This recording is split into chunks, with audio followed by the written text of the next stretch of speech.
നിന്റെ കല്യാണമൊക്കെ എവിടം വരെ ആയടാ? നാട്ടിൽ പോവാൻ പറ്റിയില്ലല്ലോ. അത് കയ്യിലിരിപ്പുണ്ടല്ലേ. അഹങ്കാരം കൂടി എങ്ങനെ ഇരിക്കും?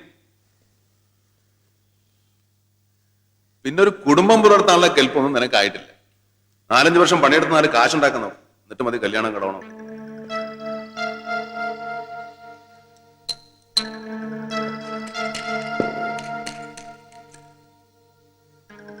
ഞാനെന്താ ഇവിടെ നിൽക്കുന്നത്? പണിയൊന്നുമില്ലേ?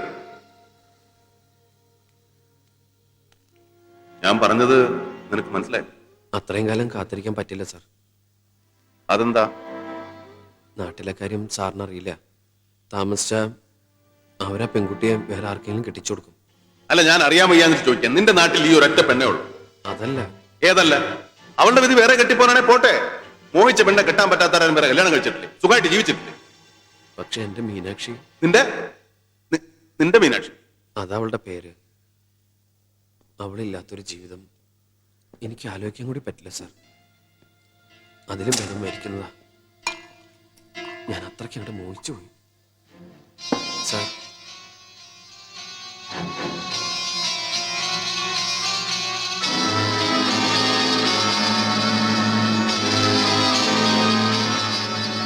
എന്താടാ ഇത്? ഇങ്ങനെയാണോ ഡ്രിങ്ക് മിക്സ് ചെയ്യുന്നത്? ഇവിടെ സോഡ ഒരു ഒഴിച്ചു വെച്ചിരിക്കുന്നു. അതങ്ങനെ അവളെ ഇവിടെ സ്വപ്നം കണ്ടോട്ടല്ലേ ഓരോന്നും ചെയ്യുന്നേ. ഇഡിയറ്റ്.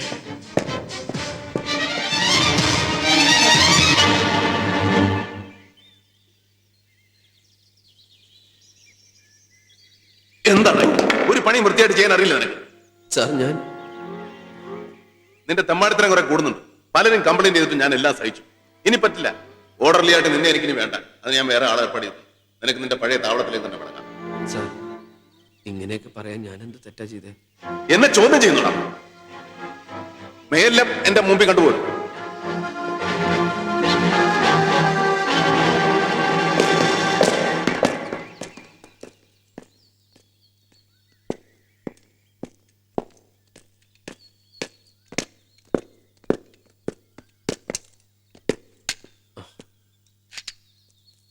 ഇങ്ങനെയാണോടാ വെപ്പൺ ക്ലീൻ ചെയ്യുന്നത്?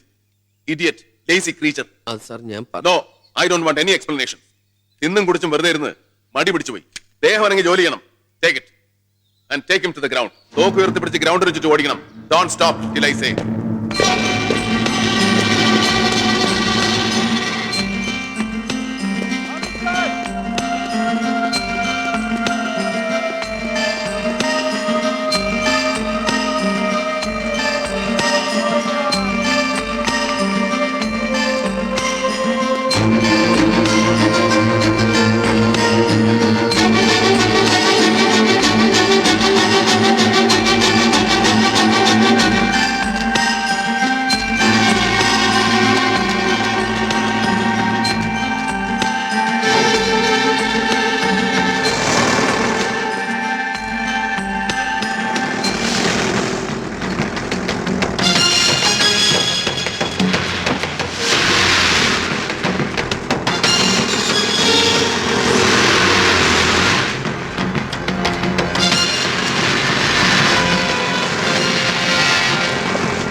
Take him.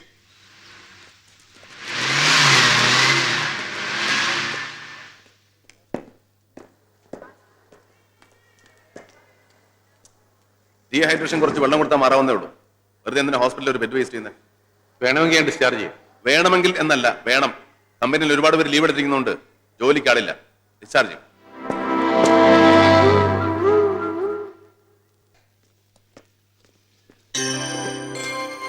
കല്യാണത്തിന്റെ ഇൻവിറ്റേഷൻ അല്ലേ സാർ? അതെ അതെ.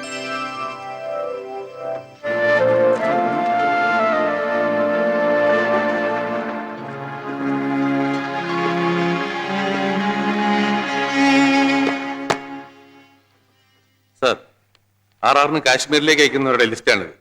സാർ സൈൻ ചെയ്തിട്ട് വേണം ഹെഡ്ക്വാർട്ടേഴ്സിലേക്ക് അയക്കാൻ.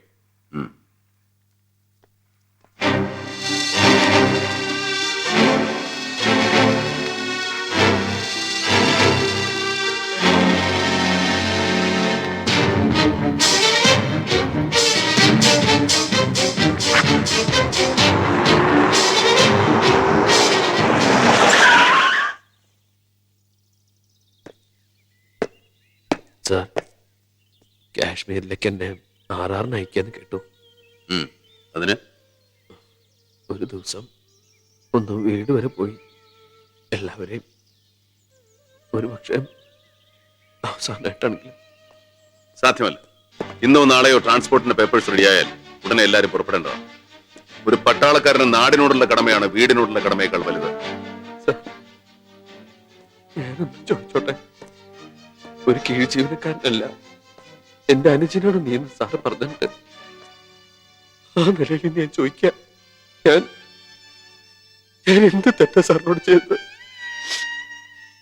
അതറിഞ്ഞാ മതി, ഞാൻ ഈ നരകത്തിലേക്ക് എവിടെയും പൊക്കോളാം. എനിക്കൊന്നും പറയാനില്ല, നിനക്ക് പോവാ.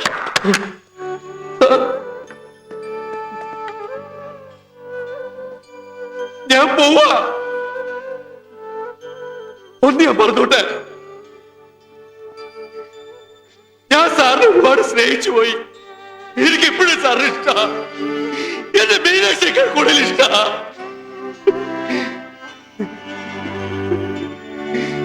എന്നെ ശമിക്കരുത്, വെറുക്കരുത്.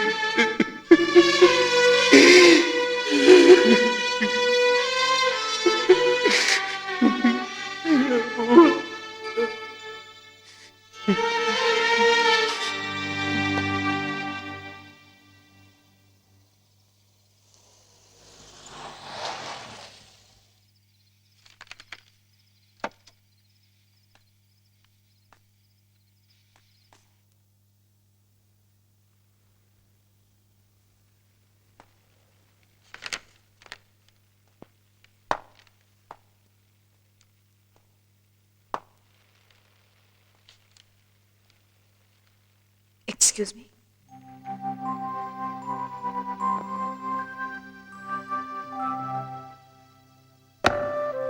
നാളെ എന്റെ വിവാഹമാണ്, ക്ഷണിക്കാൻ വന്നതാ.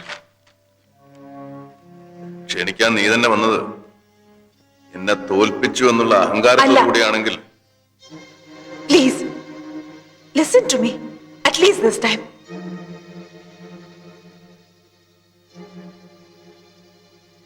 രണ്ട് കാര്യങ്ങളാണ് എനിക്ക് പറയാനുള്ളത്. ഒന്ന്, ടു സേ താങ്ക്സ്, ഒരു പുതിയ ജീവിതം തുടങ്ങാൻ എനിക്കൊരവസരം തന്നതിന്. രണ്ട്, അവസാനമായി പിരിയുന്നതിന് മുമ്പ് എവിടെയാണ് നമുക്ക് തെറ്റിയതെന്ന് പരസ്പരം മനസ്സിലാക്കാൻ ഒരവസരം ഉണ്ടാക്കാൻ. നന്ദി സ്വീകരിക്കും, മൈ പ്ലഷർ. പിന്നെ പരസ്പരം മനസ്സിലാക്കുന്ന കാര്യം വൈകിപ്പോയില്ലേ? ഒരിക്കൽ സംഭവിച്ച തെറ്റ് മനസ്സിലാക്കാൻ കഴിഞ്ഞാൽ വീണ്ടും അത് ആവർത്തിക്കാതെ ഇരിക്കാമല്ലോ. എനിക്കൊന്നും കേൾക്കണ്ട, സ്വാതമിക്കോളും. Escapism, this is escapism. സത്യത്തിന്റെ മുമ്പിൽ നിന്ന് ഒളിച്ചോടാനുള്ള ശ്രമം. Only cowards do that.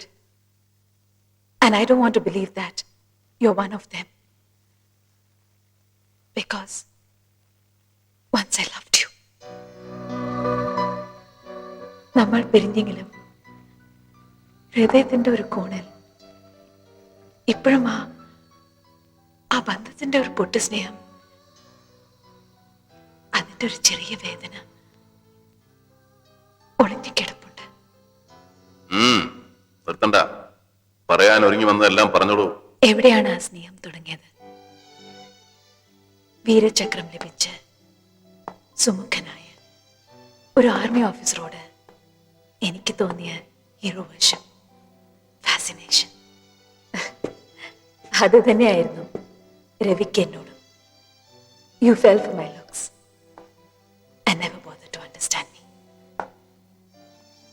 പലരും എതിർത്തപ്പോൾ പിന്നെ വാശിയായി.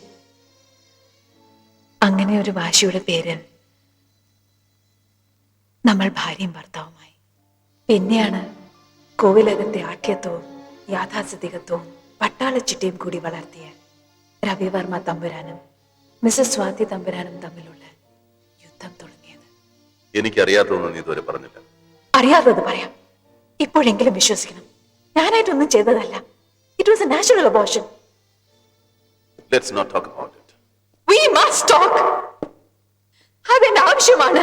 I am not your wife anymore and I am not ready to take any bullshit. മറ്റുള്ളവരുടെ വികാരം മനസ്സിലാക്കാൻ ഒരിക്കലും രവി ശ്രമിച്ചിട്ടില്ല. Upon God, ഞാൻ അതിൽ നിരപരാധിയാണ്. ഒരു പക്ഷേ രവിയിൽ നിന്ന് ഞാൻ അനുഭവിച്ച മെന്റൽ ആഗ്നി ആവണം. അതിന് കാരണം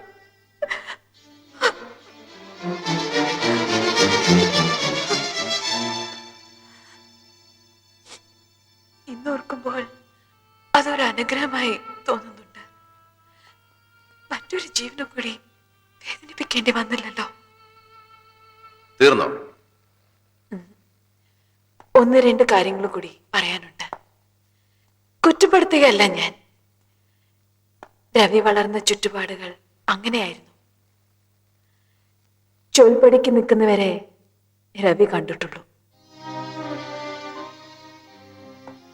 രവി ഇപ്പോഴും ഒന്നും മനസ്സിലാക്കിയിട്ടുണ്ടാവില്ല. ഒരാൾക്ക് മറ്റൊരാളോട് സ്നേഹം ഉണ്ടായി പോകുന്നതാണ്. അത് വിലയ്ക്ക് വാങ്ങാനും പറ്റില്ല, പിടിച്ചു വാങ്ങാനും പറ്റില്ല. രവിയെ സ്നേഹിച്ചവരെയെല്ലാം രവി ദുഃഖിപ്പിച്ചിട്ടുണ്ട്. ഒരു പക്ഷേ അത് തന്നെയാവും ഇപ്പോഴും ചെയ്തുകൊണ്ടിരിക്കുന്നത്. കാരണം രവിക്ക് രവി അല്ലാതെ മറ്റാരെയും സ്നേഹിക്കാൻ കഴിഞ്ഞിട്ടില്ല. You are a narcissist. You can only love one person in this world. That's yourself. മതി, കൂടുതലൊന്നും പറയണ്ട. എനിക്കിപ്പോഴും രവിയോട് ഒരു വിരോധവുമില്ല. തിരിച്ചുമുണ്ടാവരുത് എന്നാണ് എൻ്റെ ആഗ്രഹം. എനിക്ക് രവിയെ നന്നായി മനസ്സിലായിട്ടുണ്ട്. എന്നെ രവിയും മനസ്സിലാക്കിയിട്ടുണ്ടെങ്കിൽ വിവാഹത്തിന് വരണം. രവിയുടെ പ്രാർത്ഥനയും അനുഗ്രഹവും എനിക്ക് വേണം.